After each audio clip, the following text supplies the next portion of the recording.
बिस्मिल्लाहिर्रहमानिर्रहीम अस्सलाम वालेकुम रहमतुल्लाह। जनरल आसिम का बतौर सीडीएफ यानी कि चीफ ऑफ डिफेंस फोर्सेस का नोटिफिकेशन तो हो गया, लेकिन इस नोटिफिकेशन के पीछे, इस तैनाती के पीछे जो कहानी है वो अब एक एक करके सामने आ रही है। उसके तमाम पहलू एक एक करके मंजर-ए-आम पर आ रहे हैं कि किस तरीके से इस नोटिफिकेशन के लिए गवर्नमेंट ने, या आप कह लें कि ये स्पेसिफिकली देखिए, इस वक्त ये जो लड़ाई हुई है पिछले तकरीबन कोई हफ्ता 10 दिन की, ये सिर्फ और सिर्फ शरीफ ख़ानदान और उसके अंदर भी नवाज शरीफ, शहबाज शरीफ, मरीम नवाज, ये तीन का ग्रुप या टोला, और उधर इस्टेब्लिशमेंट, तो इनके दरमियान असल में ये सारी लड़ाई हुई।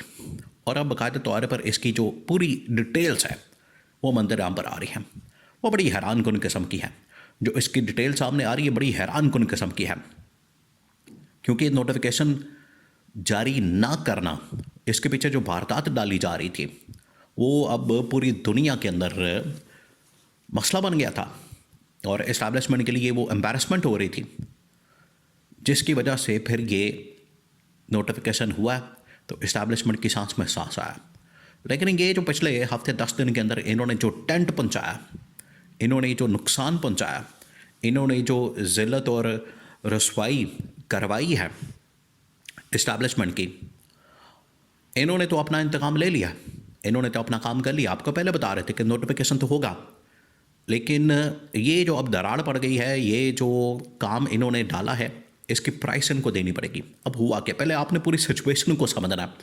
ये नोटिफिकेशन आया कैसे है, इस पूरे मामले को समझना है। आपको एक एक चीज़ रिपोर्ट कर रहे हैं, बता रहे हैं कि नोटिफिकेशन क्यों नहीं हो रहा, किस वजह से नहीं हो रहा, इसके पीछे कहानी क्या, डिमांड्स क्या, फरमाइश क्या, शराइत क्या, शर्तें क्या, ये तमाम चीज़ें। लेकिन नोटिफिकेशन हुआ कैसे, 2-3 बड़ी डेवलपमेंट्स होती हैं। देखिए, ये असूलन नोटिफिकेशन जो है वो तो हो जाना चाहिए था 28 नवंबर को। 27, 28 और 29 नवंबर ये थी रिटायरमेंट की तारीखें, डेटें। इन दिनों में नोटिफिकेशन तो हर हाल में हो जाना चाहिए था, लेकिन इन लोगों ने नोटिफिकेशन जारी नहीं किया। तो डिले करते करते पीछे नेगोशिएट करना, बातचीत करना, डायलॉग करना, और उसके अंदर डील करना, एनआरओ करना, ये आपको पता है ये शरीफ ख़ानदान का वैसे ही ये काम है, वतीरा है, कि जब भी कोई अहम तरीन तैनाती होती है तो उसके ऊपर ये इसी तरह से बार्गेन करते हैं। तो इन्होंने ये डिले करते करते ये स्टेज आके एंड पर आके फिर जब बस हो गई और मामला जो है वो बिल्कुल नक्को नक हो गया, सब्र का पैमाना लबरेज हो गया, उसके बाद फिर फैसल वाटा की जानिब से फैसल वाटा को मैदान के अंदर लॉन्च किया गया। और फैसल वाटा ने आके फिर मुख्तलिफ टीवी टॉक शोज़ के अंदर भी ट्वीट्स के ज़रिए से भी बातें करना शुरू कर दी। अब उसने जो इमरान खान के मतलब बात की वो तो आपके सामने आ गई, वो एक सेपरेट डिबेटेबल इशू है कि इमरान खान के मतलब क्या बात की। लेकिन जहाँ तक बात है नोटिफिकेशन के मतलब, तो फैसल वाडा ने जो पैगाम दिया वो बड़ा अहम है। उसने कहा कि हलक से अब नोटिफिकेशन निकाला जाएगा, रोल करके। ये आप लफ्ज़ चेक करें, इसका मतलब ये होता है कि बत्ती बना के। अब बत्ती बना के आपको पता है आके क्या जुमला बोला जाता है, वो यहाँ बयान नहीं किया जा सकता। अब जब फैसल वाडा ने वो ट्वीट, आप गौर से देखें, आपने उसके ऊपर गौर करना है, फिर आपको असल कहानी समझ आएगी। उसने कहा कि ये रोल करके इनके हलक से निकाला जाएगा और 24 से 48 घंटे आपके पास है। उसने डेडलाइन भी दे दी, उसने धमकी भी दे दी और उसने बता भी दिया। तो ठीक 24 घंटे बाद नोटिफिकेशन आ गया। अब इनको बिल्कुल लास्ट वार्निंग दे दी गई थी, बिल्कुल लास्ट वार्निंग, कि जो आपने डिले करना था, नेगोशिएट करना था, बातचीत करनी थी, जो आपने करना है, अब ये तमाम चीज़ें छोड़ें, आगे पे डाल दें। अब होंगी नहीं होंगी, आगे हम 28वें तरमीम करेंगे, उसके ऊपर सारी डिस्कशन होगी, बातचीत होगी, सारे मामला तय किए जाएंगे। वो अब मुस्तकबिल की बातें हैं, वो अब आगे की बातें हैं। अब आप कम से कम ये वाला जो इस वक्त तैनाती, और 2 तैनातियाँ होनी हैं। देखिए, ये एक तैनाती नहीं थी, आपको बार बार बता रहे थे, ये एक तैनाती नहीं बल्कि 2 तैनातियाँ, एक CDF की, चीफ ऑफ डिफेंस फोर्सेस की, नंबर 2 आर्मी चीफ की, ये 2 तैनातियाँ थीं। और ये लटका के बैठे हुए थे, बिल्कुल दबा के बैठे हुए थे।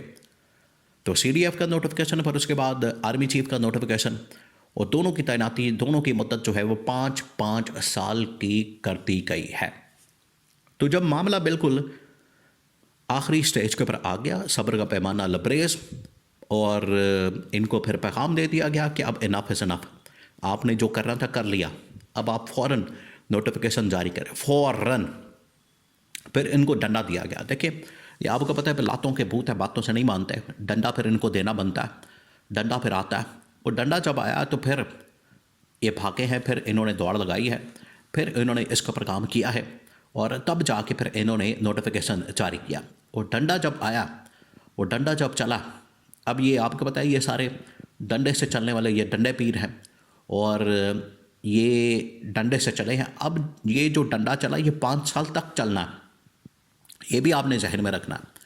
ये सिर्फ पीटीआई की अब बारी नहीं आने वाली, ये असल में नून लीग की बारी आने वाली है। तो जब ये बिल्कुल मामला एंड पर पहुंच गया, बिल्कुल ये मामला एक्सट्रीम पर पहुंच गया, तो तब वहाँ से पैगाम दिया गया, मैसेज दिया गया कि अब मामला हाथ से निकल गए हैं, बड़ी हो गई है, और ये अब मामला बिल्कुल ख़त्म होना चाहिए, एंड होना चाहिए, और अभी इसी वक्त नोटिफिकेशन जारी करें। फिर इन्होंने जाके नोटिफिकेशन जारी किया। डिफेंस मिनिस्ट्री से समरी मूव होती है, वो जाती है ऊपर प्राइम मिनिस्टर ऑफिस में, वज़ीर आज़म हाउस के अंदर, वज़ीर आज़म ऑफिस में, वहाँ से फिर मूव होती है साइन अंगूठे होने के बाद ऐवान सदर में, और उसके बाद फिर नोटिफिकेशन जारी किया जाता है। तो ये इसके पीछे कहानी, इन लोगों ने जो डिले किया, इन लोगों ने जो इसके अंदर ताख़ीर की, इन लोगों ने जो इसके अंदर अपनी मर्ज़ी की शराइत, अपनी मर्ज़ी की फरमाइशें, अपनी मर्ज़ी की कंडीशंस, टर्म्स एंड कंडीशंस, वो तमाम चीज़ें रखी। तो उसके बाद ये बड़ा वाज़ेह हो गया था, उसके बाद चीज़ें बड़ी क्लियर हो गई थी कि अब हर हाल में हमने इसका हल निकालना है, और हर हाल में आप नोटिफिकेशन जारी करें, वरना फिर आप इसके नताइज भुगतने के लिए तैयार हो जाएं, आप इसका रिज़ल्ट देखने के लिए तैयार हो जाएं। अगर आपने नोटिफिकेशन ना निकाला तो ये बड़ा कैटेगोरिकली पैगाम बचा दिया गया, कैटेगोरिकली इनको बता दिया गया कि अब आप तैयारी करें। तो जब इनको फिर आखिरी फाइनल वार्निंग, अल्टीमेटम, डेडलाइन और डंडा, जो मर्जी कह लें आप, वो जब आया, तो उसके बाद फिर ये CDF की तैनाती का नोटिफिकेशन निकला। तो अब जो इन्होंने असल में पिछले हफ्ते 10 दिन में नाक की लकीरें निकलवा दी, ये बिल्कुल देखिए यहाँ पर ये मिसाल बिल्कुल फिट बैठती है, नाक की लकीरें निकलवाना। जिस तरीके से ये शरीफ ख़ानदान ने, ख़ासतौर पर नवाज शरीफ, शहबाज शरीफ ने, इस्टेब्लिशमेंट की चंद आसिम की इस नोटिफिकेशन के मामले के ऊपर नाक की लकीरें निकलवाई हैं, अब इसका इंतकाम लिया जाएगा, बदला लिया जाएगा, और ये बदले के बगैर, अब इंतकाम के बगैर मामला आगे बढ़ने वाला नहीं है। और इस्टेब्लिशमेंट फिर आपको पता है जब बदले और इंतकाम के ऊपर उतरती है, वो फिर क्या असर करती है, क्या हाल करती है, वो फिर इनको आने वाले दिनों में लग पता जाएगा। ये जो इनको बड़ा शौक है ना, लग पता जाएगा, अब ये इनको लग पता जाएगा।